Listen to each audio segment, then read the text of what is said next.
আরেকজন Islamic cleric, আমরা নাম বলতে পারি ডক্টর মিজানুর রহমান আজহারি, তাকে নিয়েও বলেন যে তিনি কাফের, তাকে আসলে দেশ ছেড়ে চলে যেতে হবে। তখন আমরা একটু কনফিউজ হয়ে যাই। বলছি জি, এগুলো খুব খারাপ অভ্যাস, আরেকজনকে কাফের বলা, মুশরিক বলা। আপনি যদি কাউরে কাফের বলেন, সে যদি কাফের না হয় আপনি নিজেই কাফের হয়ে যাবেন। ফতুয়া দেয় তুই কাফের, তুই কাফের, তোর নানা কাফের, তোর পীর সাহেব কাফের, তোর এই কাফের পীর সাহেব মারা গেলে যে এখানে কবর দিবে, ওই কবরের উপরে যে ঘাস জন্মাবে, ওই ঘাস যে গরু খাবে, ওই গরুর যে দুধ খাবে, ও কাফের। আছে না এরকম ফতুয়া? এই দেশের জাতীয় খেলার নাম কি জানেন? হাডুডু। টাইনে আপনারা নিচে নিয়ে আসবে। এদেশে কেউ আগাইতে চাইলে আরে উঠতে দেয়া যায় না, কেউ উঠতে চাইলে ওরা টাইনে নামায়। কারণ জাতীয় খেলা হাডুডু। হাডুডুর নিয়ম হচ্ছে একজন সামনে যাবে আর সবাই ওর ঠ্যাং ধরে টানবে। কথা বলেন? এজন্য এগুলো বাদ দেন। ইসলামের মধ্যে, মুসলমানদের ভ্রাতৃত্বের মধ্যে ফাটল তৈরি না করে ঐক্য প্রতিষ্ঠা করেন। আপনি সূর্যরে ভেটকি মারলে আপনি সূর্যের কিছুই করতে পারবেন না। আপনার ভেটকি আপনার মুখের উপরেই থাকবে। চিল্লায় বলেন ঠিক কি না? এজন্য যার কাছে ভালো যেটা আছে ওইটা নেন, আর পিছনে লাগালাগি বন্ধ করে দেন। এই হিংসা, এই প্রতিহিংসা পরায়ণতা, এই জেলাসি আমাদেরকে শেষ করে দিল। আমরা যে ভাই ভাই, মুসলমান যে ভাই ভাই, এই শিক্ষাটাই আমাদের মধ্যে নাই। আসুন ভ্রাতৃত্বের বন্ধনকে আমরা অটুট রাখি, আর বিপদে আপদে আল্লাহর উপর ভরসা রাখি। আর সাহাবারা যখন মরুভূমিতে নামাজে দাঁড়াতেন, মরুভূমির পাখিগুলো এসে সাহাবাদের মাথায় বসে যেত, কারণ পাখিগুলো মনে করতো এগুলো মনে হয় খেজুর গাছ। সুবহানাল্লাহ পড়বেন না? আবার বিষ্ণু বলতেন সল্লু সলাতান মুআদ্দিয়া, মুসল্লা যখন দাঁড়াবা তুমি কল্পনা করো হতে পারে এটাই আমার জীবনের শেষ নামাজ। Perform the Salah as if this is your last and final prayer. প্রত্যেক নামাজের জন্য মুসল্লা যখন দাঁড়াবেন একটু ভাববেন আর মনে করবেন হতে পারে এটা আমার জীবনের শেষ চান্স, এরপরে হয়তো আল্লাহকে সেজদা দেওয়ার সুযোগ আমি নাও পেতে পারি। ঠিক কিনা? এই যে আমরা বসে আছি, এখন বাজে 11টা, আমরা 12টা পর্যন্ত বেঁচে থাকবো কোনো গ্যারান্টি আছে? হুট করে দুর্ঘটনা ঘটে যেতে পারে না? হ্যাঁ, কেউ যদি বোমা মেরে বসে একটা, সব শেষ। এই যে নিউজিল্যান্ডে আজকে গুলি মেরে কি করছে দেখছেন? আপনারা শোনেন নাই না? আহা, এত নিষ্ঠুর হতে পারে একজন মানুষ? সেও তো রক্তে মাংসে মানুষ, তাকে এইভাবে গুলি করলে তার কেমন লাগতো? 50 জনের মতো মুসল্লিকে, মুসলিম নারী এবং পুরুষকে সে লাইভ শুটিং করে ঝাঁঝরা করে দিয়েছে। এই ভিডিও সে আবার ফলাও করে প্রকাশ করেছে সোশ্যাল মিডিয়াতে। আল্লাহ এগুলোরে তুমি হেদায়েত দাও। আজকে কোনো মুসলমান যদি করত, পৃথিবীর সব মিডিয়াগুলো ফলাও করে প্রকাশ করত টেররিস্ট অ্যাটাক। আর খ্রিস্টানরা যদি এই কাজ করে কয় মানসিক রোগী। কি কয়?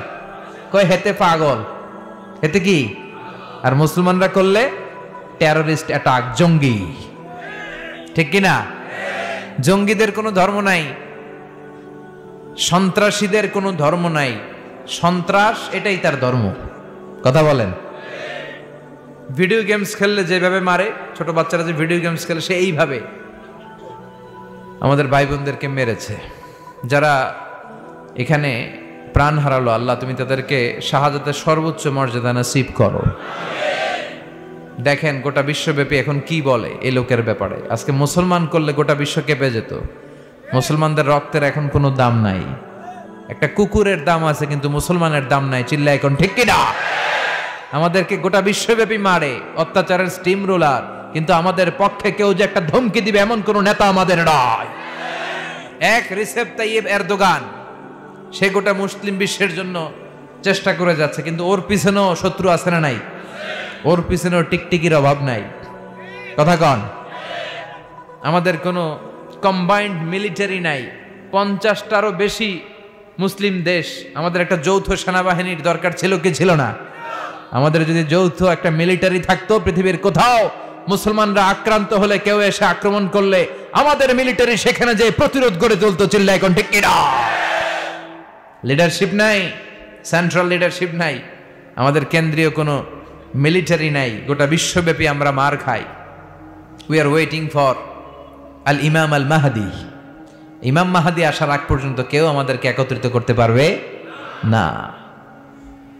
এজন্য যারা আজকে নিহত হলো নিউজিল্যান্ডের এই মসজিদটাতে, আল্লাহ তুমি তাদের জীবনের সবগুলো গুনাহ মাফ করে দাও, তাদেরকে জান্নাতের উচ্চ মাকাম তুমি নসিব করো।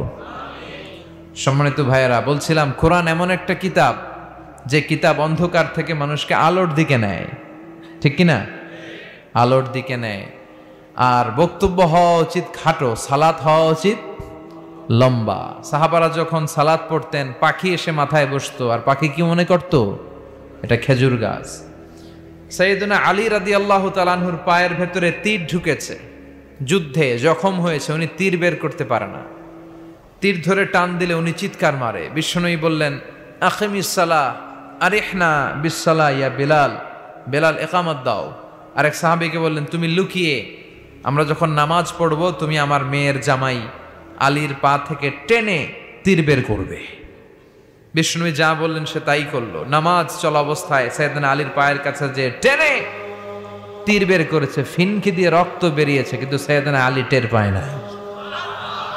উনিও নামাজ পড়ে, আমরাও নামাজ পড়ি, আমাদের নামাজের মধ্যে কোনো খুশু নাই, খুদু নাই। আল্লাহ বলেন, ক্বাদ আফলাহাল মুমিনুন আল্লাযীনা হুম ফি সালাতিহিম খাশিউন, successful indeed are the believers who offer their 5 times salah with full of solemnity and submission. সফল তারা, ঈমান এনেছে যারা। তবে ওই মুমিন যারা নামাজে যখন দাঁড়ায় তাদের অন্তরে ভয় থাকে কার? আমাদের নামাজে তাড়াহুড়ো আছে না নাই? অনেকে দেখবেন যে রুকু থেকে সোজা হয়ে দাঁড়ানো এটা ওয়াজিব, অনেকে রুকু থেকে কোন রকম মাথা তুলে সেজদায় দৌড় মারে। 2 সেজদার মাঝখানে ধীরস্থির ভাবে বসা ওয়াজিব, অনেকে একটা সেজদা দিয়ে কোন রকম মাথা তুলে আরেক সেজদায় দৌড় মারে। আছে না নাই? টেকনাফে বোধহয় এগুলো নাই, আছে? এগুলো করা যাবে। ধীরস্থির ভাবে বিশ্বনবী সালাত পড়তে বলেছেন। এমনকি একামত দিয়েছে, জামাত শুরু হয়েছে, ওই জামাত ধরার জন্য দৌড়িয়ে যে নামাজ পড়া যাবে। নো রাশিং ইন সালাত, নো হ্যাস্টিনেস ইন সালাত। সালাতে তাড়াহুড়ো নাই, সালাতে আছে ধীরস্থিরতা, রিল্যাক্স। সালাত মানে কি? রিল্যাক্স করবেন আপনি, আরামসে দাঁড়াবেন, আরামসে রুকু করবেন। বিষ্ণু বলেছেন, ইদা উকিমাতিস সালাহ, যখন নামাজের একামত হয়ে যায়, ফালা তাতুহা তাসআউন, তোমরা দৌড়ে দৌড়ে সালাতে যেও না, ওয়া আতুহা তামশুন, হেঁটে হেঁটে যাবা। একামত হইছে, দৌড় দিবা না, হেঁটে হেঁটে। ফামা আদরাকতুম ফাসাল্লু, যতটুকু যে পাবে ততটুকু পড়বে। ওমা ফাতাকুম ফাআতিমু, যেটা ছুটে যাবে পরে নিজে নিজে পড়বে। কবুল করে নেবে কে? তা আমাদের অনেকে আছে, নামাজ শুরু হয়েছে, উনি অজু করতেছে, উনি টের পাচ্ছে কিছুক্ষণ পরে ইমাম সাহেব আল্লাহু আকবার বলে রুকুতে যাবে, আর রুকু ধরার জন্য অনেকে দেয় দৌড়। আছে না নাই? টাইলসের মসজিদে অনেকে দেয় দৌড়। এক লোক দৌড় দিছে, উল্টায় পড়ছে, লুঙ্গি একদিকে, মুসল্লি আরেকদিকে। টাইলসের মসজিদে অজু করে দৌড় দিবেন না, খবরদার। অজু করে পিচ্ছিল পা থাকে, আস্তে আস্তে যাবেন, না হলে দুর্ঘটনা ঘটে যাবে। দেখেন, বিশ্বনবীর সুন্নাহ আছে যেখানে বরকত আছে, সুন্নাহ নাই যেখানে বিপদ আছে। এজন্য সালাতগুলো যেন ধীর স্থির ভাবে হয়। আবার সালাতের পরে তাসবিহ পড়ে না লোকজন, নামাজের পরে কি পড়া সুন্নাত? তাসবিহ। কিন্তু আমরা নামাজের পরে মুনাজাত দেওয়া সুন্নাত বানাই ফেলছি। আছে না নাই? আসসালামু আলাইকুম ওয়া রাহমাতুল্লাহ, আসসালামু আলাইকুম, আল্লাহুম্মা আমিন ইয়া আরহামার রাহিমিন। আছে না? তো উনি কি বললো? আমিন ইয়া আরহামার রাহিমিন, এটা কি দোয়া? দোয়া করা সুন্নাহ, হাত তুলেও করতে পারেন, হাত তোলা ছাড়াও করতে পারেন, এটা জায়েজ আছে।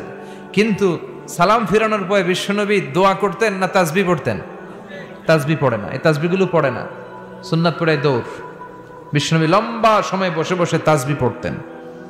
33 বার সুবহানাল্লাহ, 33 বার আলহামদুলিল্লাহ, 33 বার আল্লাহু আকবার, 34 বার আল্লাহু আকবার, পড়ে না। আবার বিশ্বনবী ফরজ সালাতের পরে আয়াতুল কুরসি পড়তেন। বিশ্বনবী বলতেন, মান ক্বারা আয়াতুল কুরসি দুবুরা কুল্লি সালাতিন মাকতুবা লাম ইয়ামনাহু মিন দুখুলিল জান্নাতি ইল্লাল মাউত। প্রত্যেক ফরজ সালাতের পরে যে আয়াতুল কুরসি পড়বে তার জান্নাতে যেতে কোনো কিছুই বাধা দিতে পারবে না, একটা জিনিস ছাড়া, সেটা হলো মরণ।